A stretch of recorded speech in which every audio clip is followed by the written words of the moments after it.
Regardez cette vidéo pour ne pas faire les mêmes erreurs que nous. Nous sommes allés à Bali plusieurs fois et tout n'était pas génial. Alors voici les 12 choses à éviter à Bali pour un voyage réussi. C'est parti. Culture locale. Dans la culture balinaise, il faut tout passer avec la main droite. Et au début, on ne le savait pas, enfin on l'a su plus tard, mais surtout qu'on venait du Japon.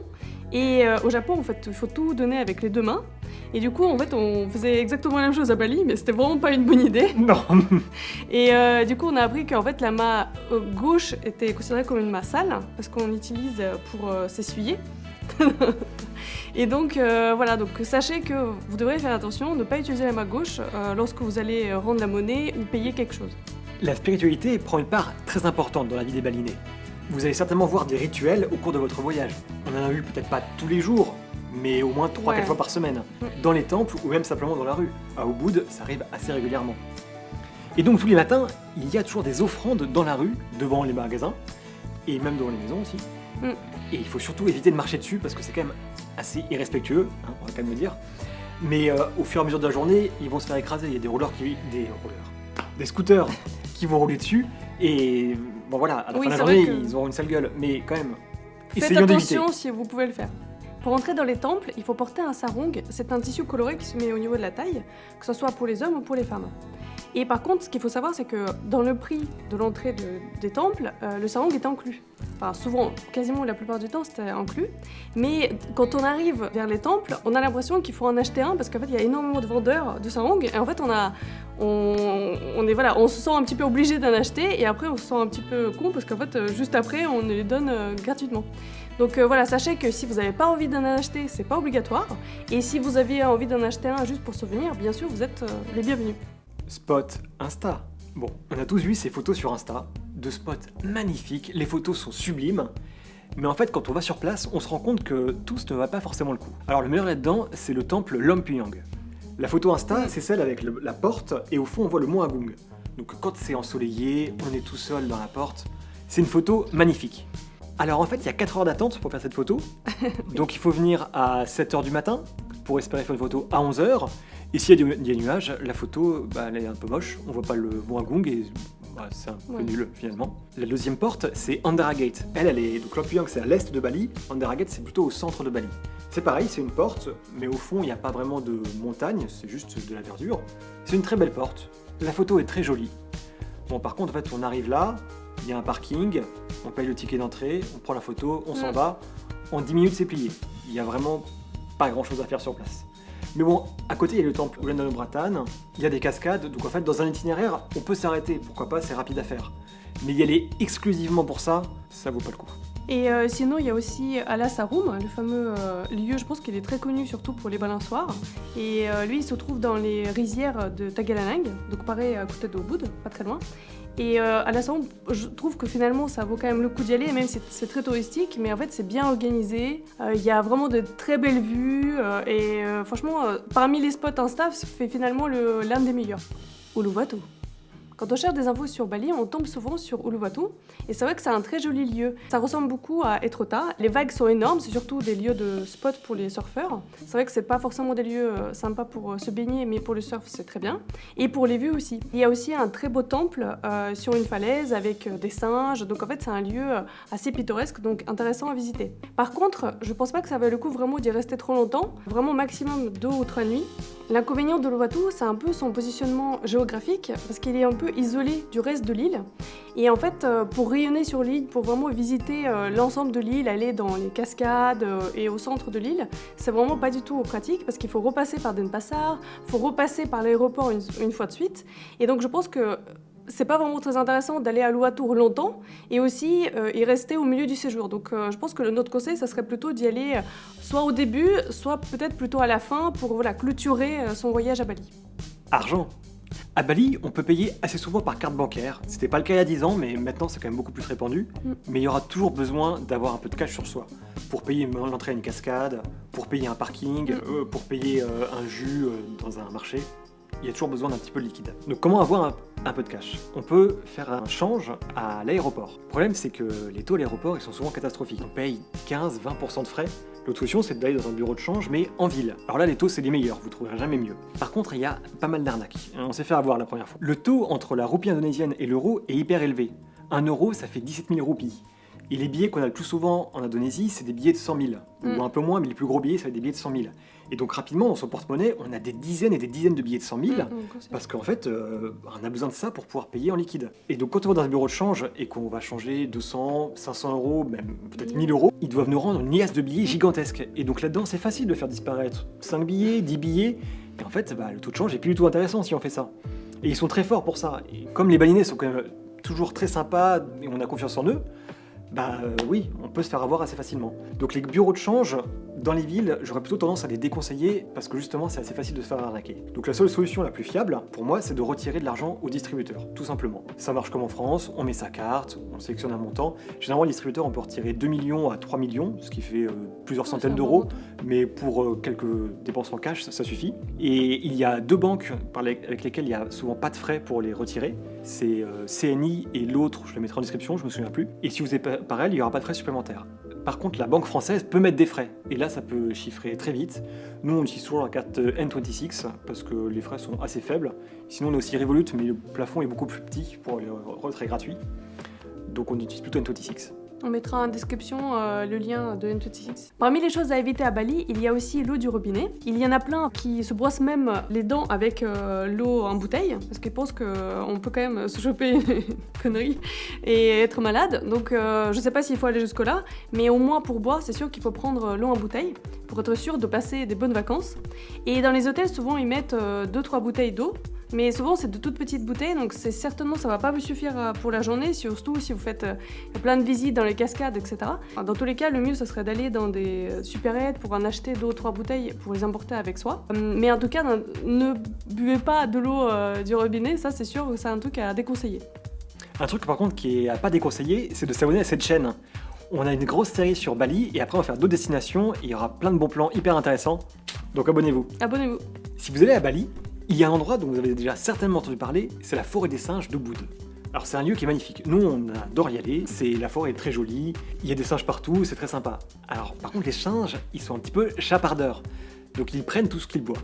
Si vous avez de la nourriture, c'est pas la peine, ils savent même ouvrir les sacs. Donc si vous avez de la nourriture dans un sac, le singe va venir ouvrir le sac. La trouver. Ils aiment aussi les petits objets, type téléphone portable. Donc si vous avez votre téléphone portable, il n'est pas impossible que le singe vienne, prenne le téléphone, et ciao, vous n'avez plus de téléphone, c'est terminé. Bon, il y a quand même des gardes qui sont là pour surveiller, et la plupart du temps, ils arrivent à récupérer des objets, mais en échange de quelque chose. En échange de quelque chose, bien sûr. Mais c'est jamais gagné pour autant. À Uluwatu, c'est pareil, il y a aussi des singes, et c'est aussi le cas à l'autre forêt des singes, celle de Sangay. Celle-là, on n'y a pas été parce que notre guide nous a dit que les singes étaient plutôt agressifs et qu'il était préférable d'éviter d'y aller. Mais voilà, en tout cas, il faut savoir qu'il faut faire attention aux singes parce qu'ils sont très mignons. On se dit, c'est hyper sympa la petite photo, c'est vrai, mais il faut quand même faire attention. On a un guide gratuit à télécharger, le lien est en description, avec dedans plein de conseils et de bons plans pour réussir son voyage à Bali. Le scooter. On dit souvent que le scooter c'est un peu le moyen de transport ultime sur l'île, mais pour ma part, je trouve que c'est pas forcément le moyen de transport le plus intéressant, surtout pour un voyage. En fait, je pense que si on reste longtemps sur l'île, ou si on est seul, si on sait bien conduire, si on est vraiment à l'aise totalement dans la conduite, je pense que oui, c'est possible d'utiliser le scooter parce que c'est le moins cher et c'est peut-être plus efficace. Par contre, si déjà on est deux, si on voyage à deux, si on est en famille, franchement, le voyage en voiture c'est beaucoup plus confortable et plus efficace même pour se déplacer. En fait, les trajets peuvent être vraiment très très longs et pour vraiment voir toute l'île en entier, on va surtout faire vraiment énormément de kilomètres et c'est vraiment plus intéressant de prendre un chauffeur privé ou de le faire un taxi en voiture parce qu'on ira plus vite et ça sera pas forcément plus cher. Les routes sont parfois aussi sinueuses, surtout dans les parties montagneuses de Bali et ça peut être dangereux si on n'est vraiment pas à l'aise sur un 2 roues. En plus, le soir, les éclairages peuvent manquer, surtout pareil dans les parties un peu éloignées, un peu dans la campagne balinaise comme Sidamen ou Monduk, où là clairement il n'y a pas d'éclairage du tout et donc à la tombée de la nuit, ça peut être vraiment très dangereux. Donc voilà, notre conseil c'est que ne prenez pas le scooter si vous n'êtes pas à l'aise dans la conduite. Sincèrement, si vous êtes plusieurs avec, si vous voyagez en famille, le voyage en voiture ça peut être même moins cher et surtout avec un chauffeur privé. Un chauffeur privé à la journée, on en a eu pour 50 €. Pour deux, donc c'est quand même vraiment pas cher. Une excursion en groupe, on en aura déjà pour plus cher. Et là, ce qui est super bien, c'est qu'on a utilisé le chauffeur privé pour faire notre tournée à la journée, et le soir, il nous a déposé dans un hôtel différent. Donc on avait les valises dans le coffre, on a fait l'excursion en confort, sans problème, et le soir, on nous a déposé ailleurs, dans un autre nouvel hôtel. Donc on a fait un transfert, des visites, on n'a pas vu le temps passer, on a fait plein de choses, c'était super bien. Donc c'est l'alternative idéale, pas de scooter, des valises dans le coffre et un chauffeur, et c'est parfait. En plus, il est balinais, il nous a raconté des petites anecdotes, on est passé devant chez lui, il nous a raconté ce qu'il faisait le week-end, c'était hyper intéressant. Qu'est-ce que c'est que Gojek ? Pour continuer sur les déplacements, il y a 2 applications qu'il est indispensable de télécharger, et si on les a pas, ça va être très compliqué. C'est Grab et Gojek. Ce sont des applications de VTC, donc comme Uber. On l'appelle sur l'application, il vient nous chercher, on indique où il doit nous emmener, c'est super pratique, c'est pas cher, et ça va partout. Donc c'est idéal. Le bon plan aussi, c'est que quand on a un chauffeur avec Grab ou Gojek, souvent il nous donne sa carte pour pouvoir faire des visites directement avec lui, et c'est comme ça que nous on a trouvé le chauffeur à la journée. Et donc si vous n'avez pas Grab ou Gojek, qu'est-ce qu'on peut faire ? On va se retourner avec les taxis qu'on trouve dans la rue. Et alors là, oui, il y en a plein partout, mais en fait, on ne sait jamais combien ça coûte. Si c'est des vrais taxis, pas le taximètre. Et puis en fait, ils sont toujours présents, mais ils ne sont pas vraiment là parce que c'est pas lui qui conduit, c'est son cousin, il doit venir en voiture. Il y a plein de galères avec ça. Il y a des surprises. Exactement. Donc Grab et Gojek, ils arrivent tout de suite, c'est hyper pratique. Il y a même des taxis-scooters, donc si on veut faire une toute petite distance, et pour aller de l'hôtel à la plage, c'est nickel. Les îles Gili sont 3 petites îles qui se trouvent à 30 ou 40 km de l'île de Bali, qui sont plutôt proches de la grande île de Lombok, qui est juste la voisine de Bali. Et en fait, ces îles, elles sont connues surtout parce qu'il n'y a pas de voiture, je peux que se déplacer en vélo ou à cheval. Donc c'est vraiment hyper intéressant parce qu'en fait, il n'y a pas de bruit, à part la grande île qui est un peu plus fêtarde, mais les autres îles, elles sont Gili Air et Gili Meno sont beaucoup plus calmes. Et du coup, en fait, on est un peu isolé du monde, coupé du monde, et ça peut être vraiment très très très sympa à vivre. Par contre, je pense que pour un voyage de vraiment 10 jours ou 2 semaines à Bali, ça peut être très très short pour y aller, parce que le trajet normalement c'est 2 ou 3 heures de bateau, sauf qu'en fait ça dépend énormément de la météo et parfois ça met énormément de temps, donc il y a beaucoup de retard de bateau et on a déjà vu énormément de personnes galérer. On vous conseille surtout d'inclure les îles Gili dans un voyage plus long à Bali, peut-être de 3 semaines, mais au minimum 2 semaines, grand minimum, mais sinon préférez éviter ces îles si vous allez à Bali uniquement sur 10 jours.